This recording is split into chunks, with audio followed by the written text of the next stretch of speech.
अस्सलाम वालेकुम नाज़रीन, आप इस वक्त देख रहे हैं रोशन टीवी इंटरनेशनल। मैं हूं नसीर, जर्मनी के स्टूडियो से। पाकिस्तान की सियासी बदलती हुई सूरत हाल पर और इंतहाई तशवीशनाक जो कराची के हालात हो गए हैं, पूरे पाकिस्तान जो है हाई अलर्ट है, रेड अलर्ट दे दिया गया है बाज़ जगहों पे। मैं चलता हूं सबसे पहले हमारे जो एडवोकेट हैं हाई कोर्ट के, उनके पास बड़े सवालात हैं मेरे पास। मैं उनसे जवाबात पूछूंगा। जी अस्सलाम वालेकुम दोनों को।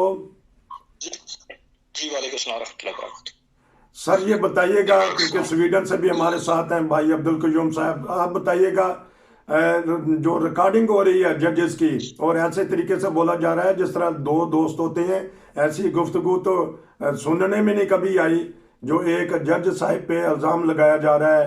तो क्या देखते हैं हमारी जजेस को, हमारी अदालतों को, हमारे कानून। देखिए, जी पहली बात यह है कि हमारी अदलिया की तारीख हमेशा से ही इतनी ही स्याह रही है जितने इनकी आज कल जो वीडियो सामने आ रही है उनके सामने हमें समझ आ रही है। सिवाय 3 जजेस के तमाम अदलिया तारीख जो है वो या तो डिक्टेटरों के हमारे पे गुजरी है, या फिर एक मखसूस टोले के लिए उनकी गुजरी है। करप्शन तो हमेशा से रही है, जजों के सिलेक्शन के लिए मामला भी रहे हैं। जहां तक तल्ला का परवेज़ला एक बदतरीन करप्ट तरीन हुक्मरान रहा भी है और वो है भी है। और उसके मज़ार अल नकवी ये वो जज हैं कि जिन पे इल्जाम है अभी के इनकी ऑडियो आई है। आपको याद होगा हर जज अपनी जब जब वो हद छोड़ के बाहर फैसला करता है, इसका मतलब कहीं ना कहीं उसका मुफाद होता है। इल्ताफ हुसैन ने लंदन में तकरीर की, कराची का लीडर था, पंजाब के अंदर लाहौर में बैठ के इसने उसकी तकरीर को बैन किया था, यानी आउट ऑफ जुरिस्डिक्शन जाके। वो जो शरफ पे जो स्टेट सरकार का फैसला था उसको इसने अंडू किया था।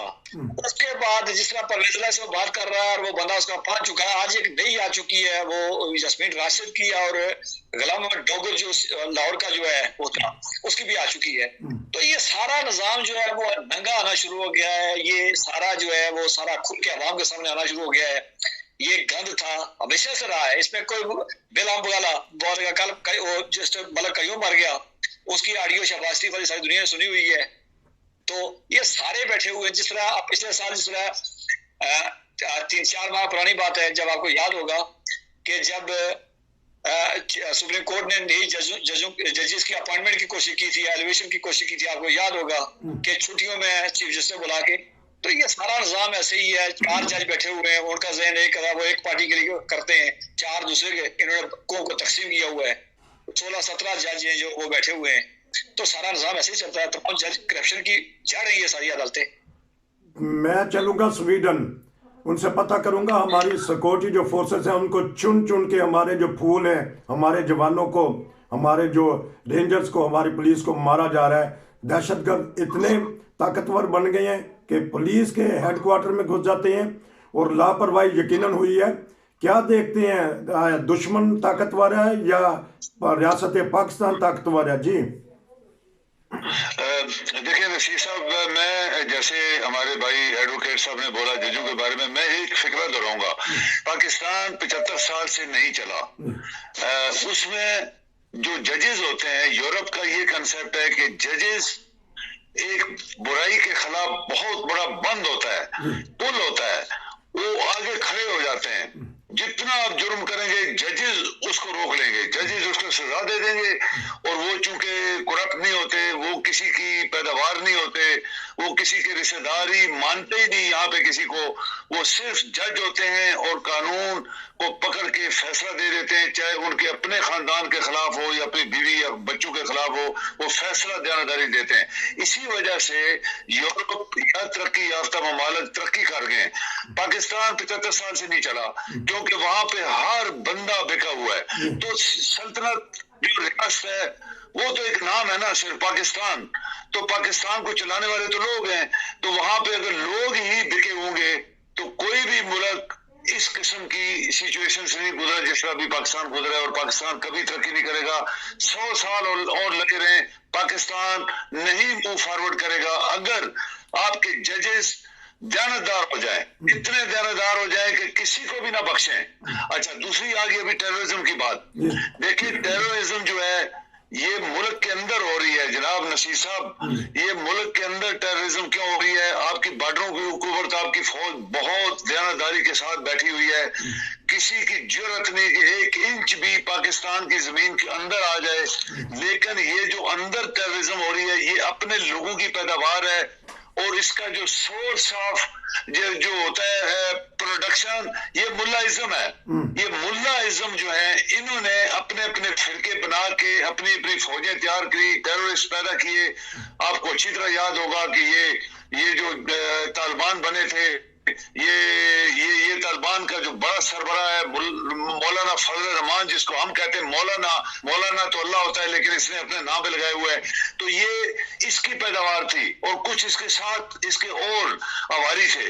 इन्होंने लाखों दुनिया को ट्रेनिंग दिलवाई, पैसा दिया और अपने घरों में छुपा के रखा। और आज भी आपको बोले कि ये फजल रहमान के जो फौज है, अपनी इसने फौज बनाई हुई है, उससे बाकायदा गार्ड ऑफ ऑनर लेता है, परेडें करवाता है। और किसी आपके इदारे जनाब नसीर साहब, बड़ा एक फिक्र में इस्तेमाल करने वाला हूँ। देखिए, कहते हैं जब इंसान का जिस्म मर जाता है ना, तो उसको जिधर मर्जी काट लो। आज पाकिस्तान उस सिचुएशन में है कि उसके कान नाक पाँव जिधर से मर्जी काट लो, उसको असर ही नहीं हो रहा। अदारे आपके ये कान नाक पैर होते हैं और वो बोल नहीं रहे। तो ये सब कुछ पाकिस्तान में इसी वजह से हो रहा है। आपके पास इतनी बड़ी फौज है, आपके पास पुलिस है, आपके पास रेंजर्स है, आपके पास पता नहीं क्या क्या है। 1 मिलियन से ज्यादा आपकी एक्टिव फौज है, और 1 मिलियन से ज्यादा आपकी जिसको कहते हैं फौज नंबर 2, वो लाइन नंबर 2 जो रिटायर होते हैं, वो भी मौजूद है। क्यों टेररिज्म हो रही है? इसका एक मैं भी सवाल करता हूं, और आपके सवाल का जवाब अदारे दें कि पाकिस्तान के अंदर क्यों टेररिज्म हो रही है। पाकिस्तान के अंदर क्यों टेररिज्म हो रही है? लेकिन ये मुल्ला इज़्ज़ाम और फिरका वारियत उन्हीं की पाली हुई है, जिनके पास 17 लाख एक्टिव फौज है, और जिनके पास 4 से 5 मिलियन जो है रिटायर्ड फौजी हैं, और दूसरा 1 मिलियन से ज्यादा है उनके पास नीम फौजी अदारे हैं। ये उन्हीं की फ्रेंचाइज पाली हुई है। अभी हमने पिछले प्रोग्राम में बात की थी कि इस्लामाबाद के अंदर से बैठ के फतवे दिए कि इनकी हमायत में फौजी और इनको मारना जायज है। उसके बाद आज जो है वो ज़ियारत में एक औरत पकड़ी गई, खुद का बमबार पकड़ी गई है। आपने पिछले हफ्ते देखा, आपने कराची के अंदर एक मजहबी जमात की इबादतगाहों पे दिन को हमले किए गए, और यही आईजी कह रहा था कि जी हम इनको सिक्योरिटी नहीं मुहैया कर सकते हैं। तो मगर लोगों को सिक्योरिटी मुहैया कर सकते, अपनी सिक्योरिटी तो करके देखते दिखाते भाई, तुम्हारे घर में तुम्हें घुस के उन्होंने मारा है। इसी तरह पंजाब के अंदर जो हुआ, इस परवेज इलाही की बात कर रहे हैं कि जिस तरह कह रहा था, ये सारे जो ये पाले हुए इनके सियासतदान भी इदारों के पाले हुए टाउट हैं, ये दहशतगर्द भी इनके अपने पाले हुए हैं, और ये फिरका मौलवी भी इनके पाले हुए हैं। जो कौम इस 21वीं सदी में जब दुनिया में इंसानी हुकूक की बात होती है, जब इंसानी हुकूक के लिए लोग में खड़ी हो जाती हैं, वहां जिस तरह का ये नासूर पाल रहे हैं, तो ये कौम जो है इसका जिस्म, वो दोस्त ने कहा कि इसका जिस्म अगर कहीं सुन्न हो जाए या मुर्दा हो जाए, काट दिया जाए, ये सुन्न करने वाले खुद ही उसको और खुद ही कटवा रहे। 2 तरह के दहशतगर्द, एक वो सॉफ्ट टारगेट वाले जो दिन दिहाड़े लोगों के इबादतों पे हमला करते हैं, चर्च हो, गुरुद्वारा हो, मस्जिद हो, मंदिर हो, किसी के इबादत का हो, एक वो दहशतगर्द हैं। एक दूसरे हार्ड कोर जो है कि जो बम धमाका, एक तो छीनी हथौड़ा लेके घुसने वाले भी हैं। दोनों एक तरह के दहशतगर्द हैं, दोनों के अपने बस की बात है, और यहीं से इनकी ट्रेनिंग होकर आगे जाती है। अगर इस मुल्क के लिए किसी ने करना है तो मेरे ख्याल में वक्त ओवर हो चुका है। मैंने समझा कि अब इनके पास कुछ करने को रहा है, लेकिन जब करना था, जब नेशनल एक्शन प्लान बना था, इनको रोका जाता। अब दहशतगर्दी दोबारा शुरू हो चुकी है। कराची में PSL मैच थे, वो शुरू हो गई है। आज कोयटा में वारदात हुई है। आप रोज खबरों में सुनते हैं मियां वाली में, KPK में, कि मुनज़्ज़म 12-12, 14-14 बंदे जो है वो हमला करते हैं, थानों पे करते हैं, पुलिस के उसके जगहों पे करते हैं।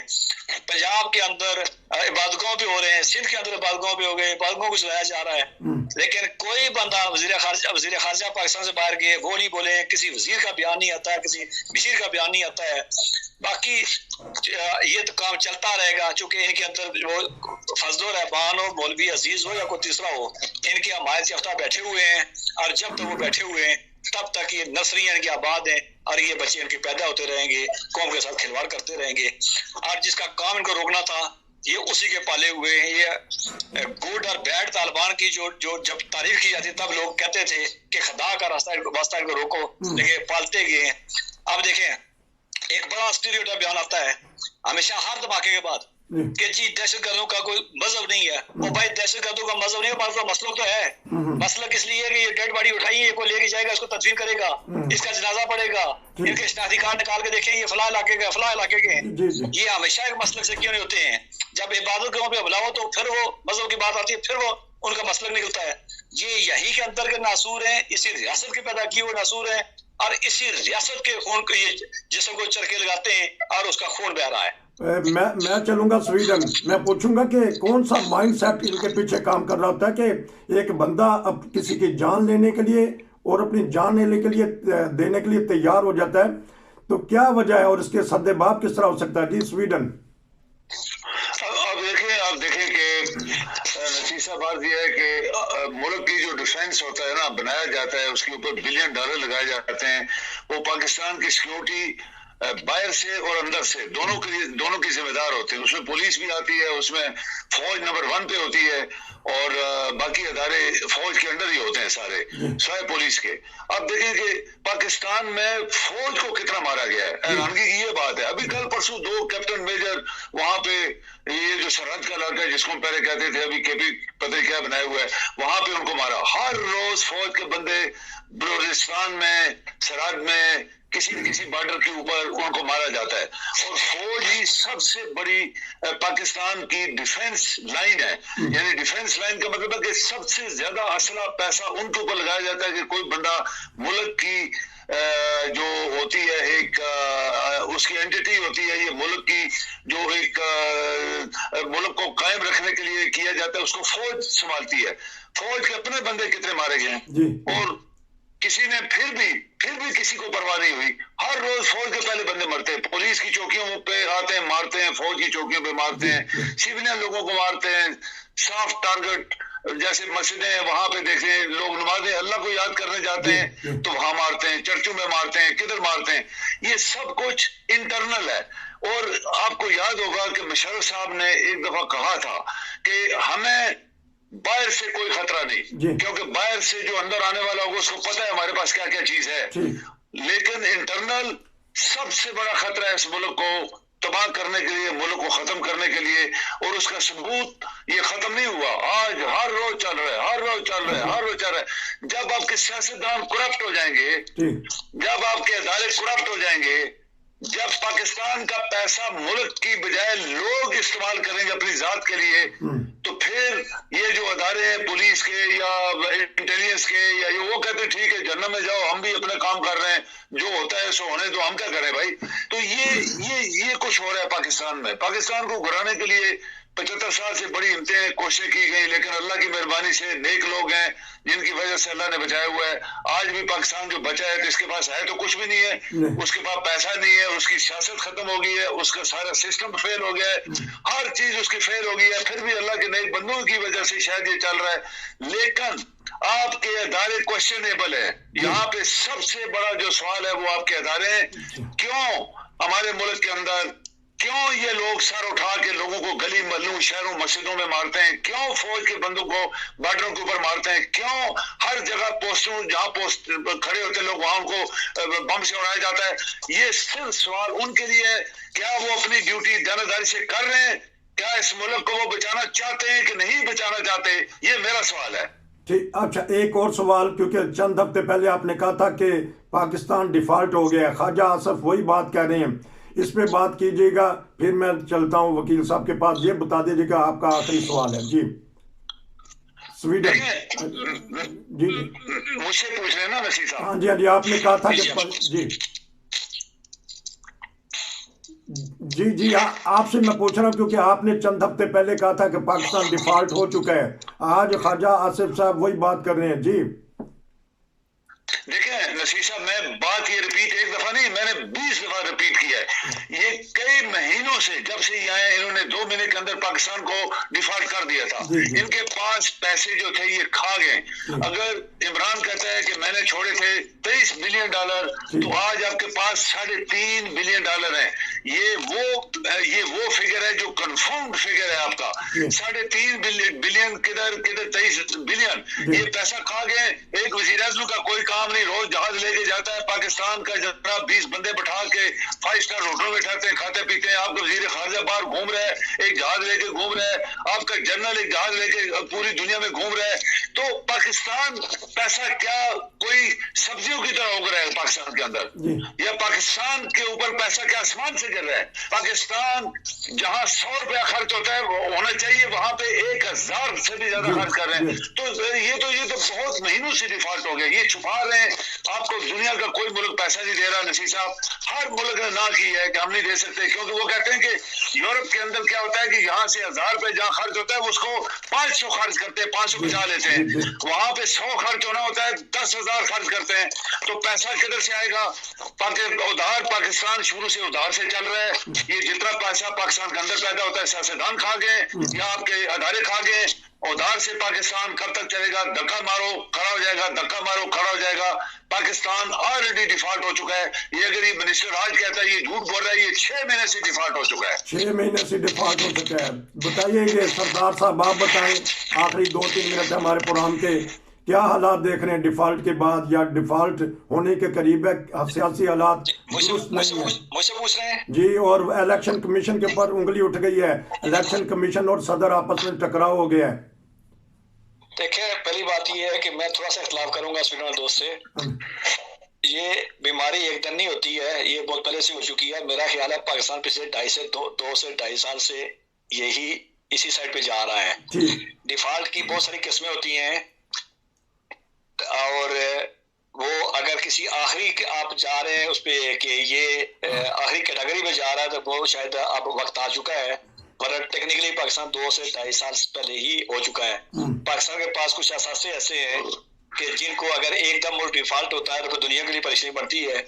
अभी आपने देखा कि खबरें ये भी हैं कि जो इदारा है एटमी, जो इस्ताद का इदारा है, जो इंटरनेशनल इदारा है, वो गया हुआ था और उनकी कोई बात हुई है कि 165 से लेके 25 पे लेके, और 25 से 5 भी आएगा। कुछ चीजें इस तरह की है कि इतने बड़े मुल्क को गिराने के लिए वक्त चाहिए होता है, या कम से कम उसको टाइम दिया जाता है।